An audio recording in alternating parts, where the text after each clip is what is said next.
ഇക്കാക്കയുടെ അലങ്കാരപ്പണികൾക്കിടയിൽ സാറാമ്മ അലങ്കോലപ്പണികളായിട്ടുണ്ട് കേട്ടോ. ഇന്ന് രാജാവ് വന്നത് കുറേ കോഴിക്കാലുമായിട്ടാണ്. അങ്ങനെ സുഗുണേന്ന് കേട്ടോ ചിക്കൻ്റെ ലെഗ് മാത്രമായിട്ട് വാങ്ങിച്ചിട്ട് വന്നു. അപ്പോൾ സാറാക്കും ലെഗ് ഫ്രൈ ഭയങ്കര ഇഷ്ടമാണ്. അപ്പോൾ ഇന്ന് ഉണ്ടാക്കാൻ പോണത് തന്തൂരി ചിക്കനാട്ടോ. എനിക്കും ഭയങ്കര ഇഷ്ടമാണ് സംഭവം. അപ്പോൾ മുളക് പൊടിയും മഞ്ഞൾപ്പൊടിയും തൈരും ഉപ്പും ഇഞ്ചിയും വെളുത്തുള്ളിയും ഒരു മുറി നാരങ്ങയും, ഒരു മുറിയല്ല കേട്ടോ 2 മുറി നാരങ്ങയുണ്ട്.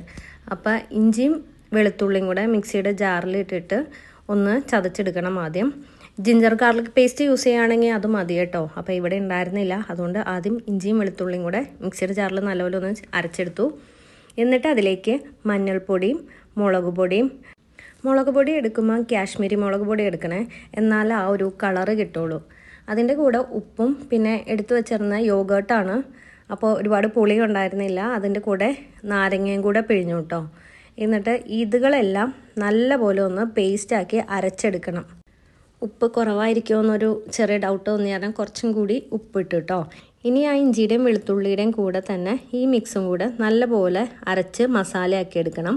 നമ്മൾ വരയിട്ട് വെച്ച ചിക്കനെല്ലാം ഒരു ബൗളിലേക്ക് മാറ്റിയിട്ട് ആ മസാല നല്ലപോലെ ആ ചിക്കൻ്റെ മേത്ത് തേച്ച് പിടിപ്പിക്കണം കേട്ടോ. ഈ മസാല ഈ മനുഷ്യൻ കൈ കൊണ്ട് ഇങ്ങനെ തേച്ച് പിടിപ്പിക്കുമ്പോൾ ഞാൻ എപ്പോഴും വിചാരിക്കാറുണ്ട് കൈ പുകയാറില്ലേന്ന്.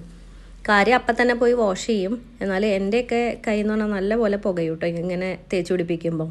ഇക്കാക്ക അതെല്ലാം ഒരു ചെറിയ പാത്രത്തിലേക്ക് വരി വരിയായിട്ട് വെച്ചിട്ട് ഫ്രിഡ്ജിലേക്ക് എടുത്തു വെച്ച്, എന്നിട്ട് ബാക്കി പണികളെല്ലാം തീർത്ത് ഒരു 3-4 മണിക്കൂർ കഴിഞ്ഞ് വന്ന് ഫ്രിഡ്ജിൽ നിന്ന് അതെടുത്തു. അപ്പോഴേക്കും ചിക്കൻ നല്ല പോലെ മസാല പിടിച്ചിട്ടുണ്ടാവും. അത് ഇനി എടുത്തിട്ട് ഫ്രൈ ചെയ്യണം. അപ്പോൾ ചിക്കനൊക്കെ നല്ലോണം മസാല പിടിച്ചിട്ട് ഇരിക്കുന്നുണ്ട്.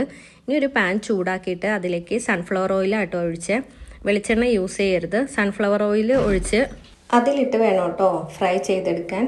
ആദ്യം തന്നെ ഇതെല്ലാം നിരത്തിയിട്ടിട്ട് ഹൈ ഫ്ലെയിമിൽ തന്നെയാണ് വെച്ചത്. എന്നിട്ട് നല്ലപോലെ ഫ്രൈ ചെയ്തെടുത്തു. തിരിച്ചും മറിച്ചിട്ട് ഇടയ്ക്കിടയ്ക്ക് ഫ്രൈ ചെയ്തെടുക്കണം, അല്ലെങ്കിൽ അത് കരിഞ്ഞു പോകാൻ ചാൻസ് ഉണ്ട്. പിള്ളേച്ചൻ അത് തിരിച്ചും മറിച്ചൊക്കെ ഇട്ടിട്ട് നല്ലപോലെ ഫ്രൈ ചെയ്തെടുക്കുന്നുണ്ട്. ഒരുവിധം ഫ്രൈ ആയി കഴിയുമ്പോൾ ആ ഫ്ലെയിം ഒന്ന് കുറച്ച് വെച്ചിട്ട് ബാക്കിയും കൂടെ നല്ലപോലെ വേവിച്ചെടുക്കുക. അല്ലെങ്കിൽ ചിലപ്പം ചിക്കൻ്റെ അകത്ത് വെന്ത് കിട്ടണമെന്നില്ല. അങ്ങനെ നന്നായിട്ട് ചിക്കൻ ഫ്രൈ ചെയ്ത് അത് മാറ്റി വെക്കണം ഒരു പാത്രത്തിലേക്ക്. എന്നിട്ടാണ് അടുത്ത പ്രോസസ്സ്. ചിക്കൻ ഇനി സ്മോക്ക് കൊടുക്കണം. അതിനുള്ള ഒരു ചിരട്ട അവിടെ കത്തിച്ചുകൊണ്ടിരിക്കുന്നുണ്ട്. ഈ ഫ്രൈ ചെയ്ത ചിക്കനൊക്കെ മാറ്റി ഒരു പാത്രത്തിലേക്ക് എടുത്തു വെച്ചു. എന്നിട്ട് വേറൊരു പാൻ എടുത്ത് അതിലാട്ടോ സ്മോക്ക് ചെയ്യുന്നത്. എന്നാലാണ് ശരിക്കും ആ തന്തൂരിയുടെ ഒരു ടേസ്റ്റും ഫ്ലേവറൊക്കെ വരുള്ളൂ. ചിരട്ട കത്തിക്കുന്നുണ്ട്. അത് നല്ലപോലെ കരിയായി കഴിയുമ്പം ഒരു പാൻ വെച്ച് അതിൻ്റെ ഉള്ളിലേക്ക് ഈ ചിക്കനെല്ലാം എടുത്തിട്ടിട്ട് ചിരട്ടയുടെ കരി കത്തിച്ചതൊരു പാത്രത്തിലാക്കി വെക്കുക. എന്നിട്ട് ചിക്കൻ്റെ നടുക്ക് ഈ പാത്രത്തിലിട്ടേക്കുന്ന ചിരട്ടക്കരിയും വെച്ചിട്ട് അതിലേക്ക് കുറച്ച് സൺഫ്ലവർ ഓയിൽ ഒഴിക്കുക. മൊത്തം ജഗ പുകയെന്നാണ്. ആ പുകയുടെ ടേസ്റ്റ് ഉണ്ടെങ്കിലാണ് അതിന് ചിക്കൻ തന്തൂരിയുടെ ഒരു ഫ്ലേവറൊക്കെ വരുള്ളൂ.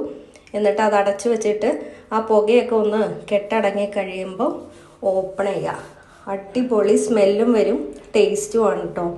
അതിൻ്റെ ഉള്ളിലൊക്കെ നല്ലപോലെ മസാല പിടിച്ചിട്ടുണ്ടായിരുന്നു ആ വരഞ്ഞിട്ടിട്ട് ഫ്രൈ ചെയ്തുകൊണ്ട്. പിന്നെ അതിൻ്റെ കൂടെ കഴിക്കാൻ വേണ്ടിയിട്ട് വേണമെങ്കിൽ ചപ്പാത്തിയോ പൊറോട്ടയോ അല്ലെങ്കിൽ അത് മാത്രമായിട്ട് കുറച്ച് സോസും സാലഡും കൂട്ടിയിട്ട് കഴിക്കാവുന്നതാണ്.